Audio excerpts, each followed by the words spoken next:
your chest deep in the ocean. The water is warm.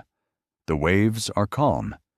People are laughing somewhere behind you on the beach. For a moment, everything feels normal. Then something changes. The small fish around you vanish. The water suddenly feels empty. And then you see it. A dark shape moving just below the surface. Not drifting, not floating, hunting. It turns. And now it is coming in your direction. Too close. Too fast. Too late to make a stupid decision. So what do you do? How do you survive a shark attack? In today's video, we are going to break down why a shark is such a nightmare to face, how the attack usually begins, the moment most people get completely wrong, what actually gives you a chance to survive, and how to make sure you never end up in that situation in the first place. Because most people think a shark attack is just about teeth. It is not. The real danger is speed, confusion, panic, and one wrong move in water where the shark has every advantage and you have almost none.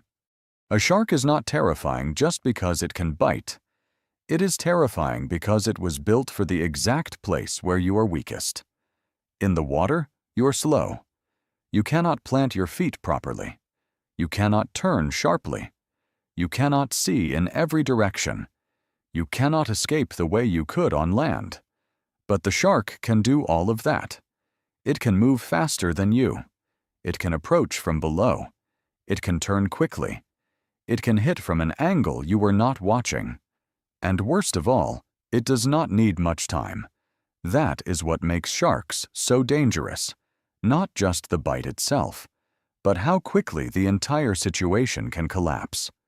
1 second, you're swimming. The next, something powerful hits you, bites you, or rushes past you close enough to make your entire body freeze. And once fear takes over in deep water, even simple decisions become hard. That is why shark encounters turn deadly. A shark attack usually does not begin like a movie. There is not always a big fin cutting across the water. First, the shark often approaches to investigate. Then it closes the distance. And once it commits, the strike can happen in seconds. The first contact may not just injure you. It may disorient you. You lose balance. You swallow water. You spin. You no longer know exactly where the shark is, and that is when things get worse. Because the second panic takes over, most people start doing the wrong thing. They thrash. They kick wildly. They splash in every direction. They stop thinking and start reacting. And in the water, that can make you look less like a threat and more like prey. This is where people often lose their best chance to survive. Not during the worst part of the attack, but in the moment just before or just after the first strike. Because the most natural reaction is usually the most dangerous one. Another deadly mistake is misunderstanding what "stay calm" really means. Staying calm does not mean being passive. It does not mean floating there and hoping the shark changes its mind. It means controlling your panic enough to make smart decisions. That is the real challenge. Because what feels natural in that moment, blind escape, wild splashing, frantic kicking, can make the situation worse. In other words, the shark does not just attack your body, it attacks your decision-making. And if panic takes control first, the rest of the fight may already be lost.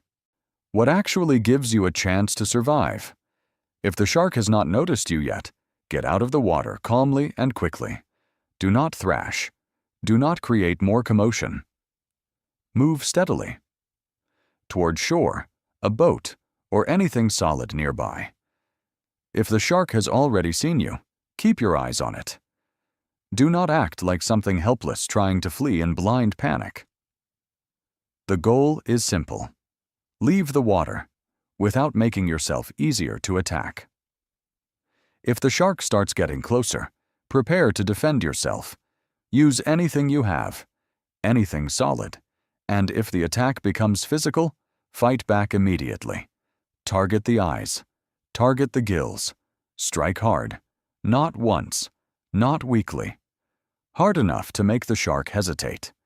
Your goal is not to kill it. Your goal is to interrupt the attack, to create pain, to create resistance, to make the shark think this target is harder than expected. At the same time, keep moving towards safety, because the longer you stay in the water, the worse your odds become. The best way to survive a shark attack is to never give the encounter a chance to begin. Avoid swimming at dawn, dusk, or night. Avoid murky water. Avoid areas where people are fishing. Avoid water full of bait fish, diving birds, or sudden feeding activity. Do not swim alone. Do not go far from shore unless you have a very good reason. And do not ignore local warnings just because the water looks calm. Calm water can still hide a predator. Most importantly, pay attention to the feeling that something is wrong. The fish vanish. The water feels empty. Movement appears below you. Your instincts start screaming before your eyes fully understand why. Leave early. Do not wait for proof. Because in the ocean, proof often arrives as impact. And by then, your options may already be gone. To survive a shark attack, you do not need to be stronger than the shark, because you will not be. What you need is to understand the moment before panic takes over. Understand why the shark is so dangerous. Understand how the attack begins. Understand the mistake most people make.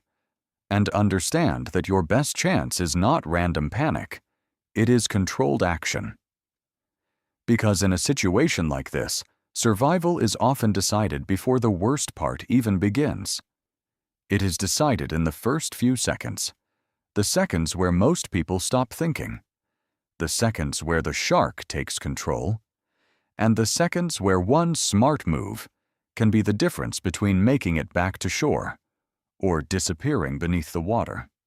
Subscribe for more animated survival videos. Next video: how to survive a lion attack.